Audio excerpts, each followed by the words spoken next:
Everyone, and welcome to the NAIFA Florida and Citizens webinar. My name is Justy Faladori, and I'm NAIFA's Director of Chapter Services.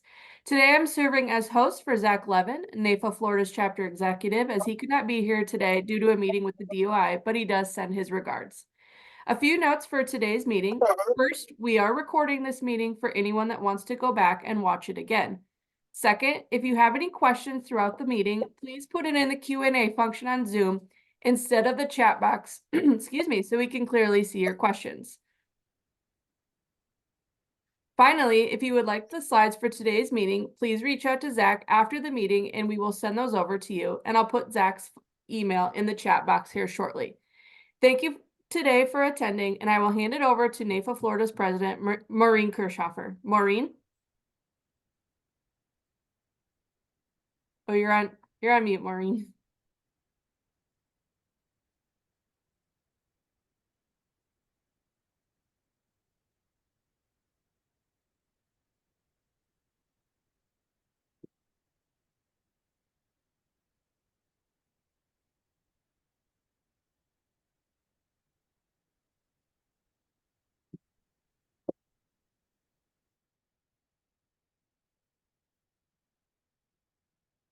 You want to go back to her if we could get not here for in a couple of seconds?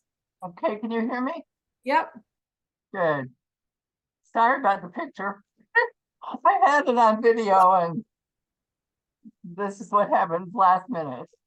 But I just want to welcome everybody to the NAIFA Conference for Citizens and encourage you to become a NAIFA member if you are not one right now. I've been a NAIFA member for probably over 40 years, and it's been one of the best things that I've done for my business and my industry.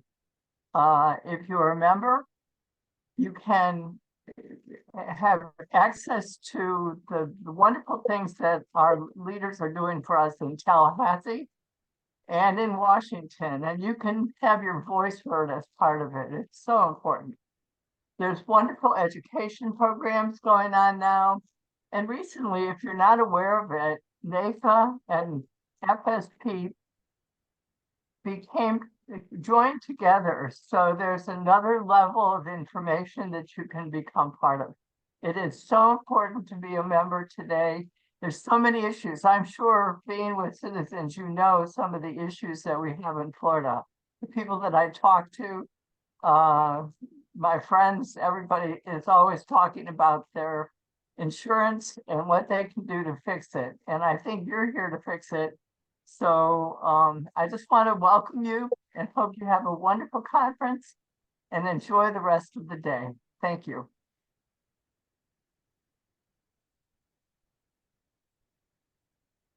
Great. So thank you, Maureen, for those great words. I'm Carl Rockman. I'm the Vice President of Agency and Market Services for Citizens. Joining me for today's program are two of our great agency field managers. I'm going to call them out so you can get to know their voice first. George Maynard, are you out there? I'm here, Carl. Good morning, everyone. Good morning, George. And Jim Punday, are you out there?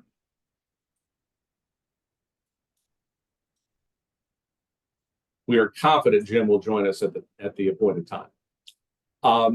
On the next slide, though, I do want to recognize a couple of NAIFA members. Maureen mentioned the voice of the agent and how important and critical it is. And I'll echo Maureen's words. If you're not part of an agent association, you need to be. Florida's a real political animal. Citizens, the things that we do are heavily influenced by the legislature, and your voice legislatively, collectively given by NAIFA is important. But Citizens is also interested in the voice of the agent on a regular basis. And we have two great agents that are NAIFA members that are in our feedback machine. One is Lee Gorodetsky, who's a member of NAIFA, but also a Market Accountability and Advisory Committee board member. Lee sits on that board. That board meets quarterly, formally with Citizen staff. Citizen staff reports on what we're doing to support agents and support consumers. And the MAC committee gives us feedback. The MAC committee is comprised of agents, consumers, the Office of Insurance Regulation, carriers, and other entities. And for some reason, our screen is flashing to a Teams screen. Thank you very much. So I want to recognize Lee Gorodetsky and then also Eric Ponce. A lot of you know Eric. Eric has a great agency, and Eric is part of our agent roundtable that meets regularly. Our agent roundtable we use as a sounding board. for changes, for things that we're doing that will impact agents. And Eric is a trusted voice and your representative on our agent roundtable. Also, speaking of voice of agent, a real quick call out to our agency field management team. This is led by Kelly Abel. George and Jim are part of this great team, but we have established an agency field management team primarily to make sure we're establishing the right kind of relationship with the 7,000 citizens agencies we have in Florida. Okay. These folks are your advocates. They're your support system. They are charged with making sure that we understand what's happening with agencies. They also are proactively contacting agencies should we see an opportunity that might exist. So if these folks are reaching out to you, please pick up the phone, please address that email. If they're contacting you proactively, we want to talk. And if you need some support and some help on any dimension with the citizens relationship, these folks are standing by to help and assist. We're not trying to grow in any other carrier. This would be a marketing team. This is not marketing citizens. This is about supporting agencies and making sure that we're giving you all the help that we can. One of the benefits of coming to one of these power hours is to get a forecast of the road ahead. Where is Citizens going in the next 2 quarters? What will impact your agency in your operations? Okay.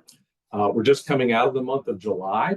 The big thing, a reminder to everybody, legislative changes have been driven where no longer are you required to get that contents coverage on the partner flood program with Citizens. That's a great move by the legislature, a long overdue move, and one that we know agents are adopting, and it's really helping.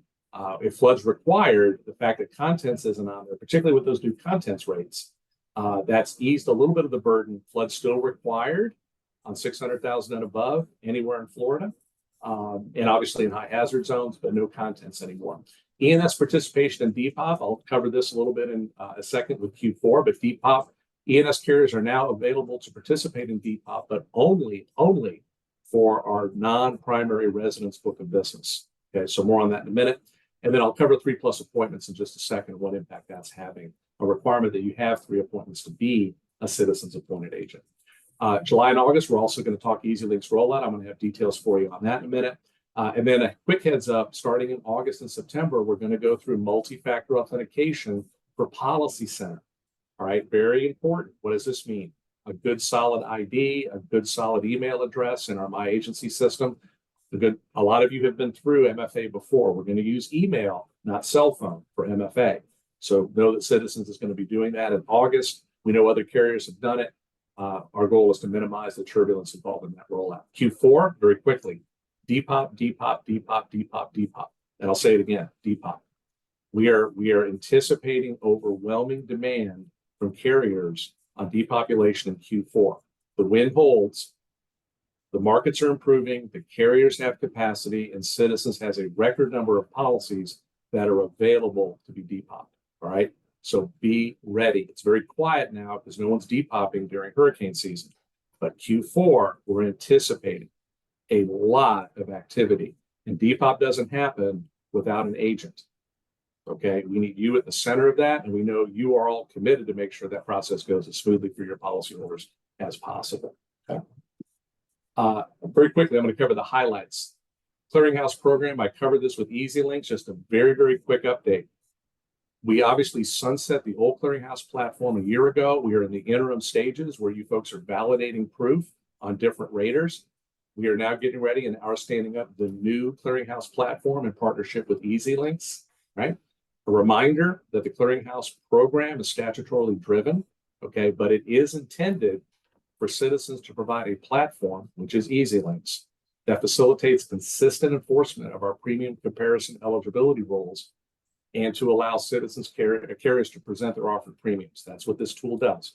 The boxes in the center, we were very committed when we stood up the new program to improve the agent experience and make the process faster and shorter, and we've done that.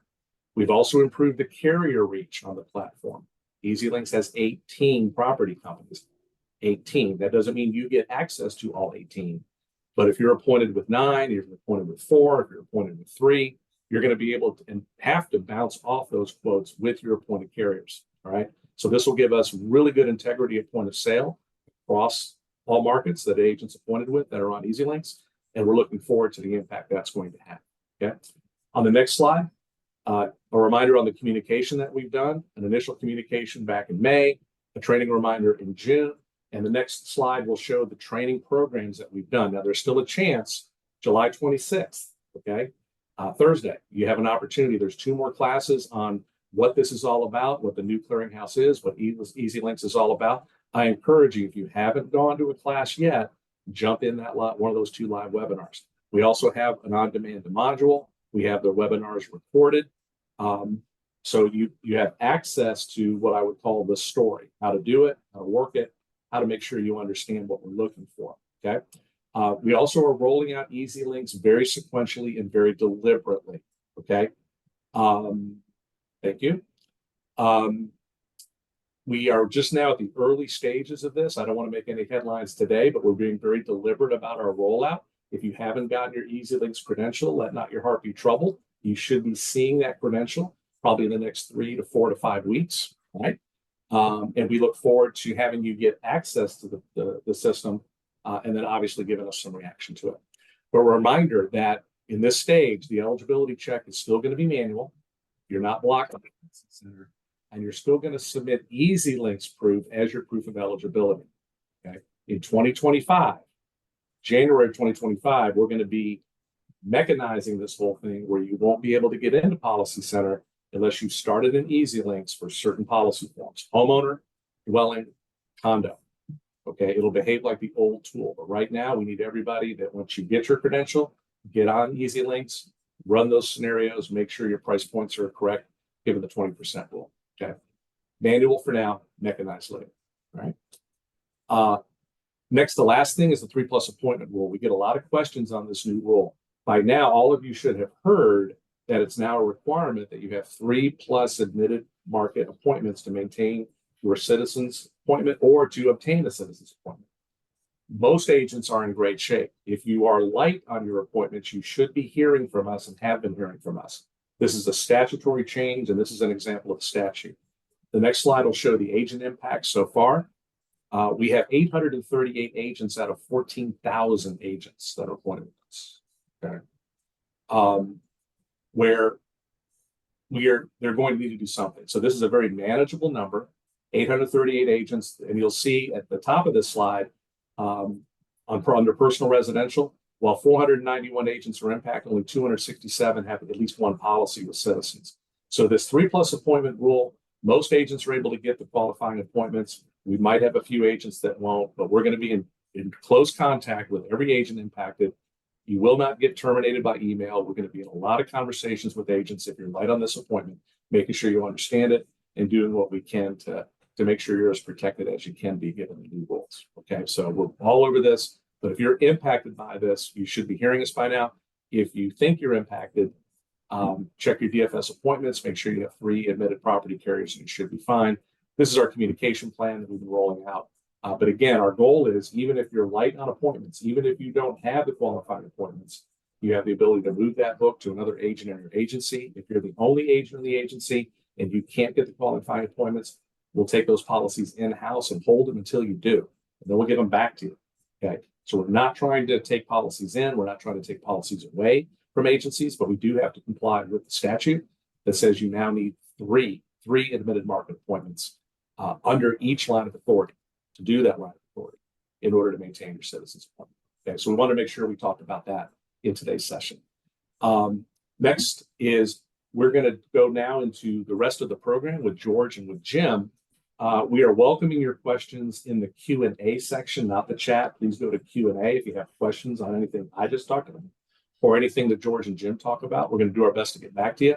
But also agent.outreach@citizensfla.com, right?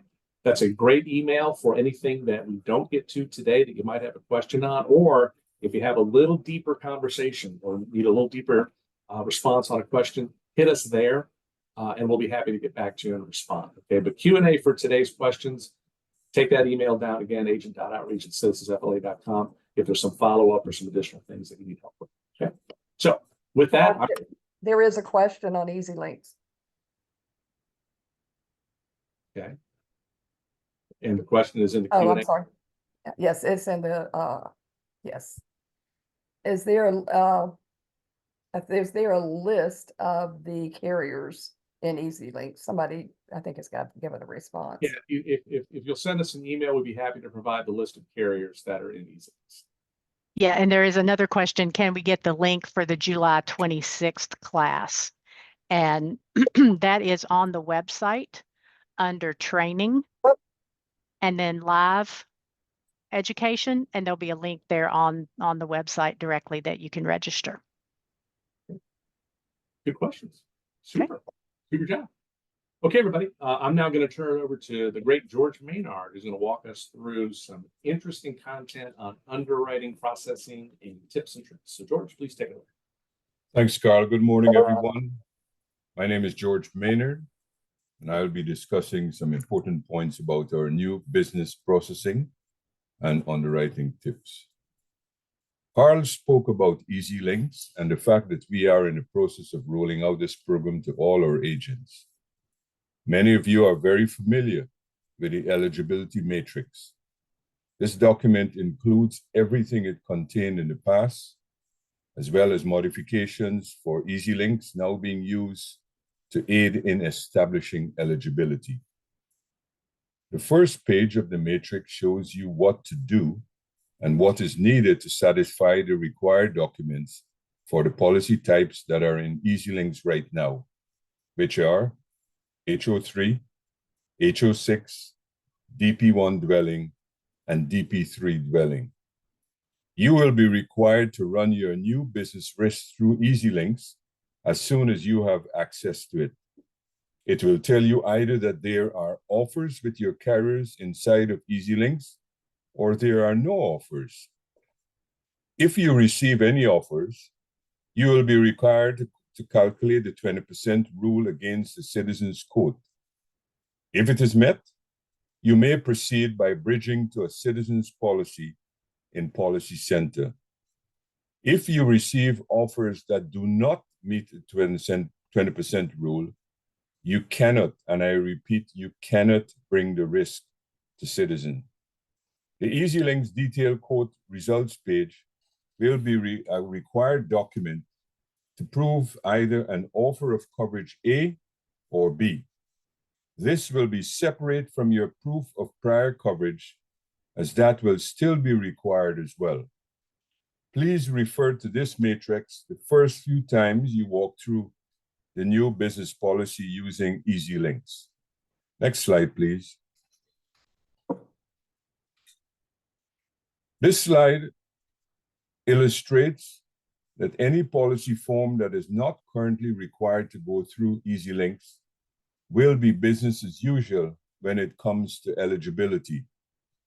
Page 2 of the eligibility matrix discusses how to complete a new business risk outside of EasyLinks with all your other admitted carriers, as well as what documentation is required to complete those submissions. This resource can be accessed right now from our website and includes the comparable coverage chart as well. Next slide, please. As you can see on the screen, there are red highlights and green highlights. The 5 coverages or characteristics highlighted in red are the 5 that must match when you are preparing a comparable quote. And again, they are hurricane deductible, dwelling coverage A, dwelling coverage A loss settlement, ordinance of law coverage, and win-loss mitigation credits. All the other coverages highlighted in green should still match exactly when quoting. However, we do understand that some of your carriers may be unable to match the coverages exactly to citizens, and that is okay, but they should match as closely as possible.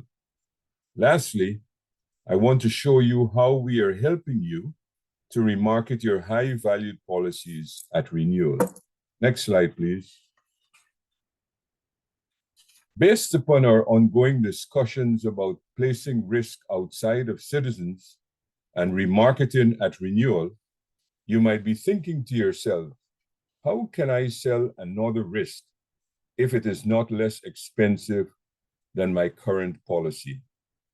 We want to share with you some ways to differentiate other carriers' available coverages above and beyond premium when having these conversations with your customers.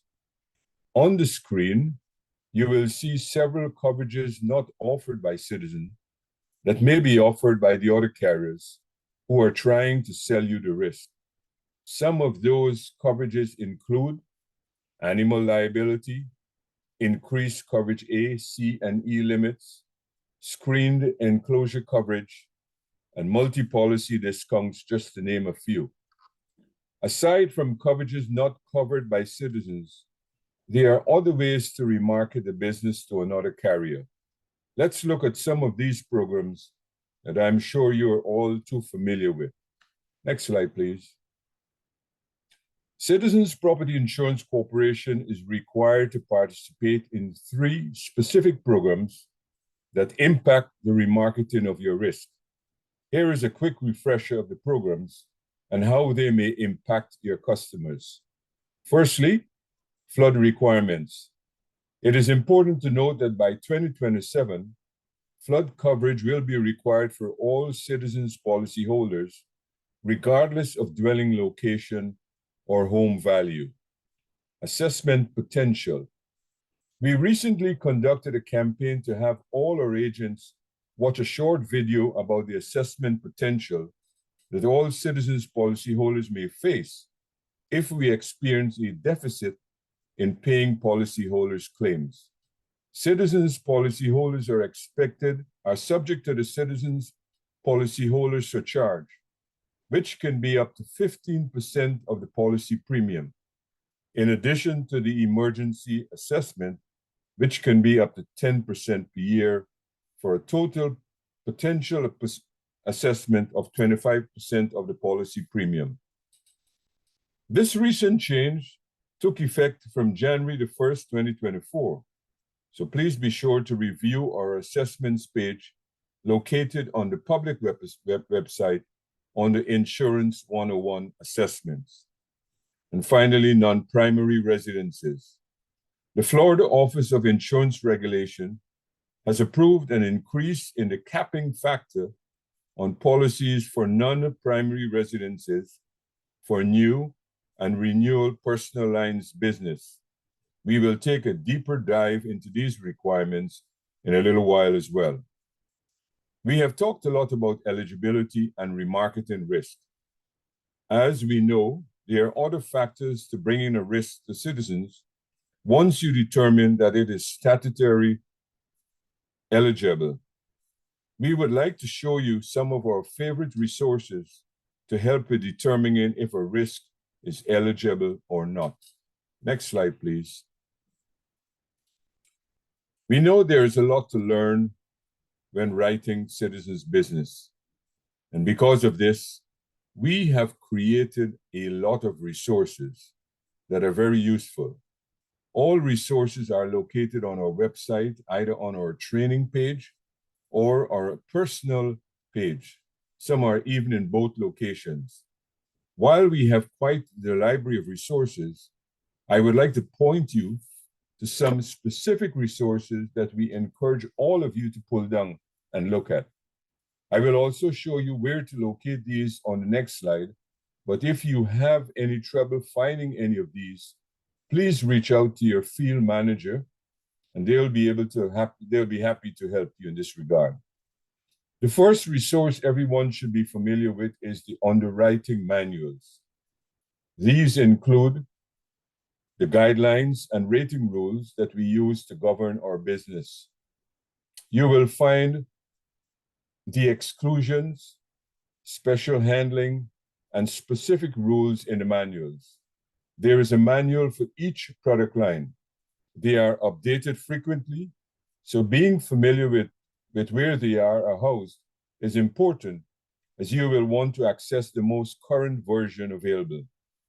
The second resource is the product guides. These guides are helpful when you may not have the full manual, but you want a quick check to see if a particular occupancy and use is insurable as an HO3 policy form or you would like to see if a common risk type is eligible for Citizens wind-only product. These guides will help you with that and more. They also include a summary of eligibility rules, billing options, and potential contingent documents that might be required. These are updated as needed, but less often than the manuals. We have a product guide for homeowners, renters, condo owners, and mobile homeowners for both multi-peril and wind only. The third and one of our most referenced resources is the home condition guides. We have one of dwelling and one for mobile homes. These guides provide a summary of acceptable and unacceptable conditions for each of the 4 elements of a 4-point inspection. They also include photographs of common deficiencies to be looking for when you receive a 4-point inspection and need to determine insurability. Also included in the home condition guide, it's a robust section on our roof rules, including when you can and cannot bind the risk based on the roof age and proof you have available to you. To accompany the product guides, we have available for each policy form that we offer required documents guides. These are robust guides created to help with commonly required documents. It provides descriptions of each potentially required document and examples of what can be provided to satisfy the requirement. These guides will show you all the documents we will accept in lieu of the HUD statement on a new purchase, as we know they are not always available at the time of binding. To round out this list of helpful resources, we created a personal lines resource guide to help you locate all the above resources and more. This guide provides a summary of all Citizens resources available, categorized to help with eligibility and insurability, coverages and processing, programs and office operations, and news. This document includes links that take you directly to the resource indicated. Just log into the website, grab this document, and you'll be taken to the resource you need. Now, before I show you where to locate these documents, there are a couple of commercial lines resources I would like to share with you as well. Next slide, please. Let's look at 3 resources that are available for commercial lines. The first resource everyone should be familiar with is the underwriting manuals. These include the guidelines and rating rules that we use to govern our business. Secondly, when it comes to non-residential commercial risk, one of the most common commercial lines inquiries our underwriting team receives is, can I write a risk, or can I write risk X or risk Y? If so, how do I find the allowable occupancy codes? We have pulled the CSP codes into 2 separate documents for an easier search experience. For those of you who are unfamiliar with this term, it means commercial statistical plan. For you to determine whether Citizens will take your risk, you must accept the manual for the line of business you are planning to write. Use the Control F feature in the PDF. Type in CSP to locate the tables. Once you have located the tables, use Control F again to search your occupancy. These tables will help you if the risk is eligible for Citizens or not. Just as we have produced a personal lines resources guide, we have also created a commercial lines resources guide to assist you in locating all the commercial lines resources we have available that we know will help you write quality business. It is categorized to help with eligibility and insurability, coverages, processing, and news. This document includes links that take you directly to the resource indicated.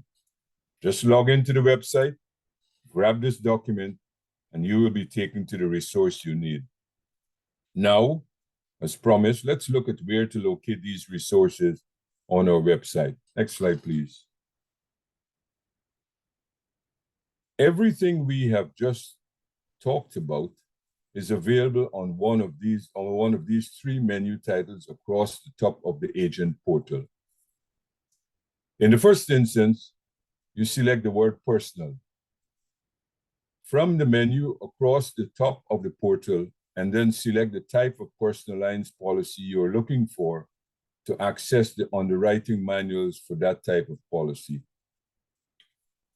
Once in the manual section, remember you will need to scroll down to see the most recent document. In addition, from this screen, you will be able to access the product guides, home condition guides, and required document guides. In the second instance, select the word commercial from the menu across the top of the portal, and then select the commercial line of business you're looking for to access. From here, you'll be able to drill down to the commercial lines underwriting manuals, new CSP code table documents, and the commercial lines resource guide. Finally, select the word training from the menu across the top of the portal to access the resources we discussed early on, such as the product guides, home condition guides, required document guides, and personal lines resource guide, in addition to job aids, recorded webinars, on-demand training, as well as many other job aids that can be found in the personal job aid section of the training tab. If you have not cruised our website, please take some time to log in and familiarize yourself with it, as there are so many valuable resources that will help you and your staff to successfully write business with Citizens and reduce the time you spend making a phone call to us. Next, I will briefly review one of our newer programs available for customers. As a reminder, we have a robust primary residence guide available on our agent portal. This guide is very helpful, not only as a reminder of what the program is and what constitutes acceptable proof of residency, but it also has a chart dedicated to when the affirmation form is needed, as it is not needed in every scenario. Additionally, we have added a Verify Homestead button to the dwelling screen in Policy Center. If we can determine primary residence versus homestead exemption status in our resources, it will come back as verified, and you will not need to select an option from the drop-down list nor provide a required document. If everything comes back that is fine, you will just need to select an option from the drop-down menu and provide the appropriate proof in required documents. Lastly, I want to talk about new purchases.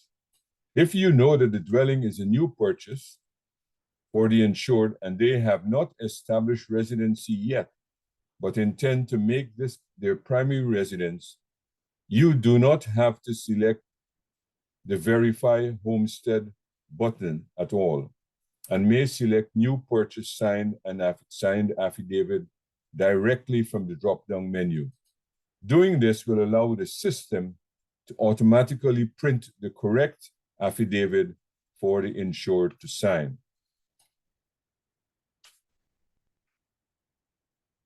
As you know, each new policy requires you to run the loss history in Policy Center. Sometimes there is a duplicate or incorrect data listed. In some instances, you can and should remove the claim. If prior loss data is duplicated or not applicable to the applicant, it must be deleted. This is most commonly necessary when a claim is added manually prior to running the loss history report and is then pulled in by running the report. The date of loss is more than 5 years immediately preceding the effective date of the submission.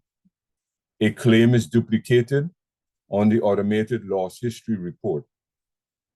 A loss is displayed that occurred before the property was purchased or leased by the named insured.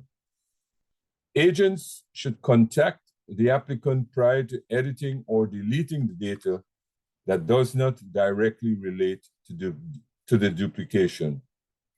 That was a lot of information so far. Let's take a quick pause to see if we have any questions. As of right now, there are no questions. Great, thank you. Ladies and gentlemen, thank you. I will now pass the baton to my colleague, Agency Field Manager, Jim Pundy. Jim, take it away. Thank you, George.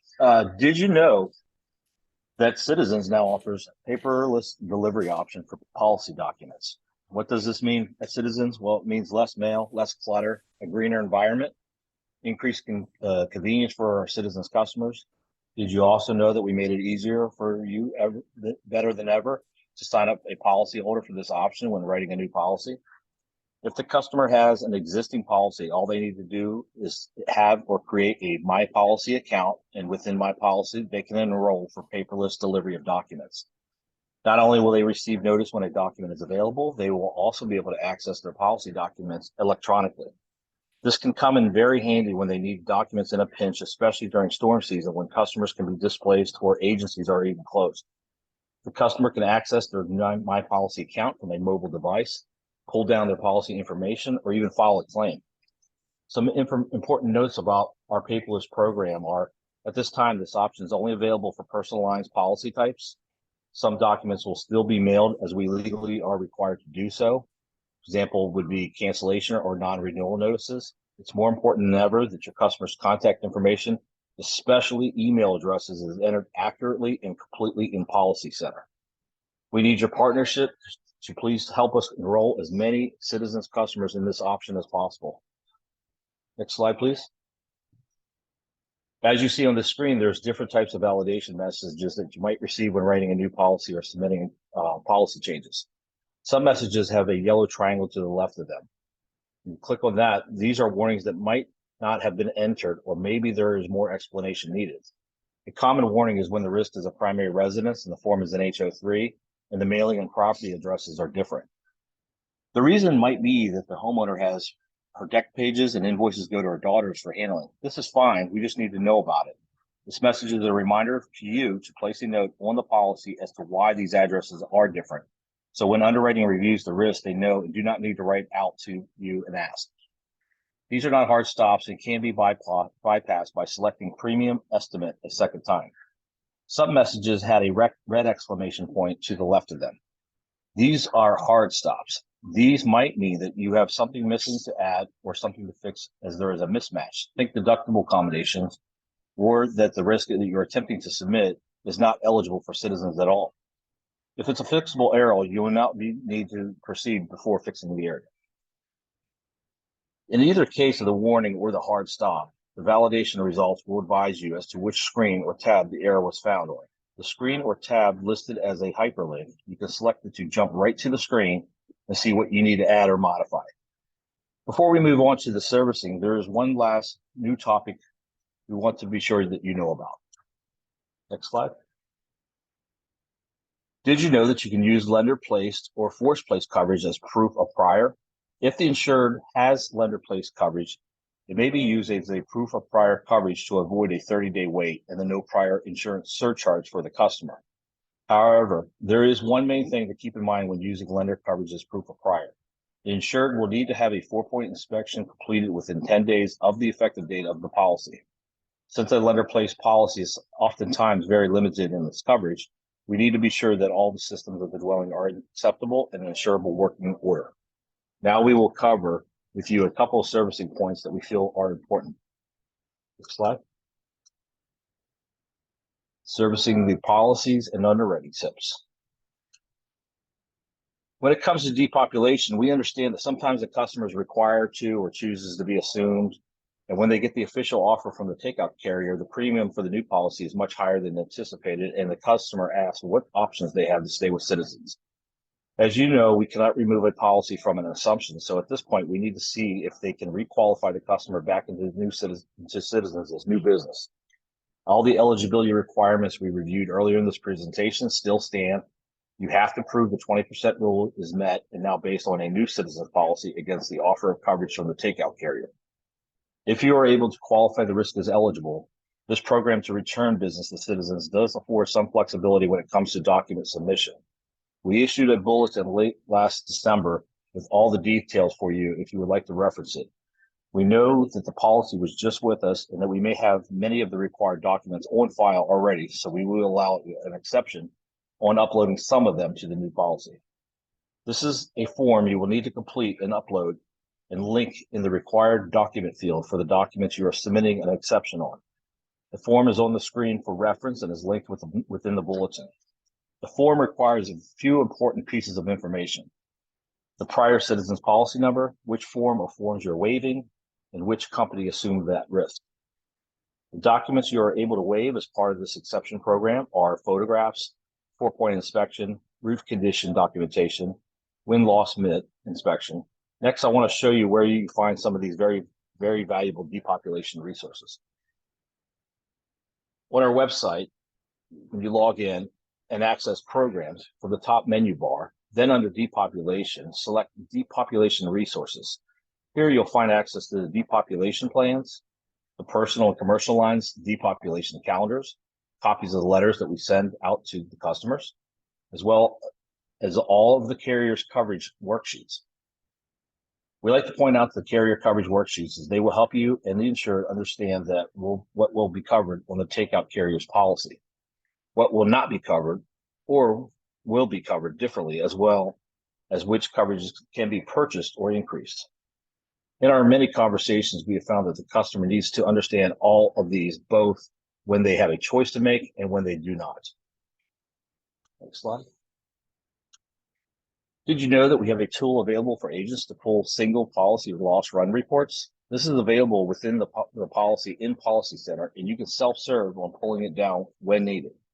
So how do you use this? Access the policy within the Policy Center. Select the Claims tab from the menu on the left-hand side of the screen. Once on the claim screen, you can select specific date ranges if you would like or need to. When desired dates are indicated, select the Print or Export button. The document will populate for download within your browser's window. Let's look at what that document then looks like. Next slide.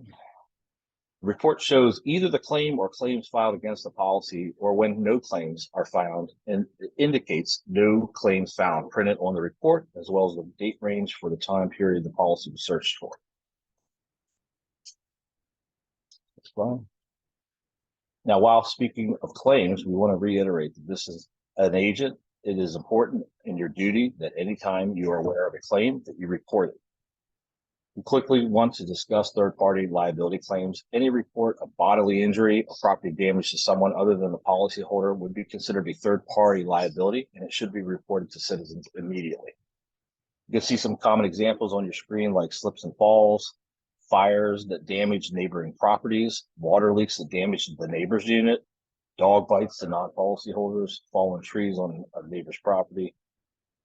Additional examples could include an attorney who represents a Citizens insured calls to report that their client, the Citizens insured, was served with a lawsuit. The lawsuit was filed by another person seeking to recover damages from Citizens insured due to the negligence or other acts as part of the insured. Another example is a policyholder notifies Citizens that a tenant in their rental property slipped and fell on water leaking from the old water heater. Or an agent calls to report that the policyholder's fire alarm accidentally discharged the property, causing bodily harm to somebody else. Next slide. If you are an agency leader, we are going to transition into going over some of my agency dashboard and credentialing information. Now, if you're not an agency principal or one of the designees, you may want to drop off, as this section is going to be geared toward agency principals and their designees. However, there may be some information in these next slides that you might find interesting or helpful to your current role inside your agency. However, feel free to stay on the call for the next few minutes as we go over some of these key tools that may be available in helping with managing agency relationships within Citizens.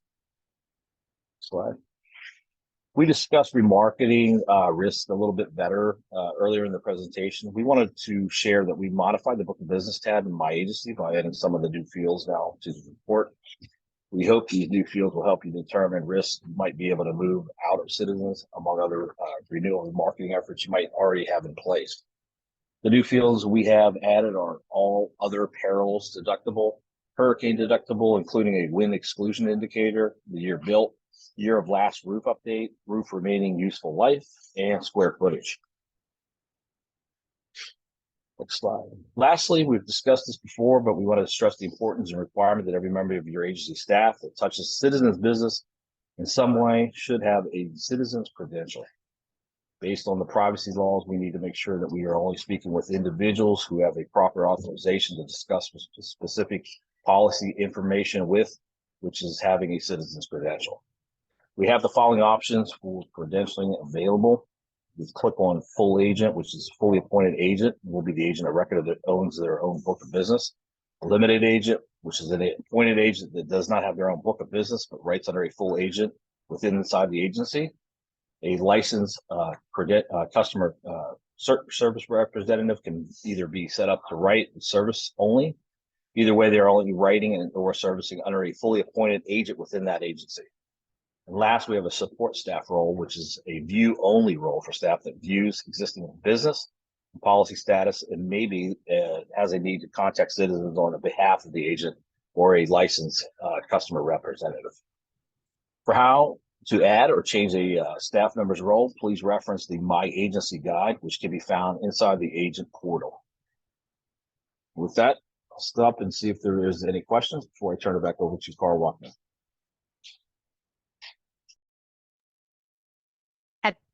At this time, there are no questions. Carl? Great, thank you. Thank you, Jim and George. We do have a little time here to address any questions on the content today. So we're going to leave our Q&A box open for just a moment and see if anybody has anything for us. If not, we will give you a little time back. We'll hold for a couple minutes here.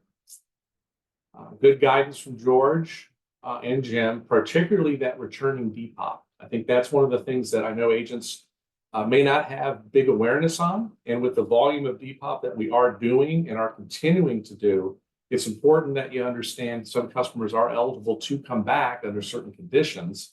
We've got a program for that.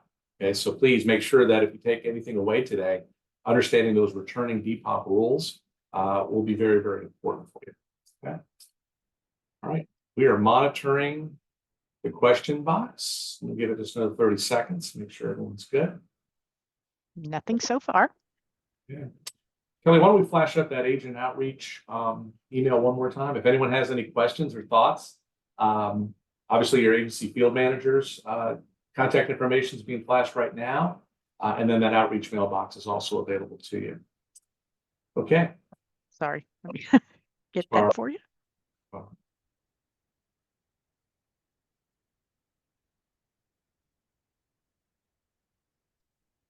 Okay. Slides are not cooperating. Well, with that, I'm gonna call it a day. I think I know that we thank everybody for attending today's Power Hour. We do these quarterly with the Great Association NAIFA. We look forward to seeing you at the next Power Hour or an upcoming Citizens Training event. Want everybody to have a great and safe day, and thank you for all you're doing to support the customers we mutually serve.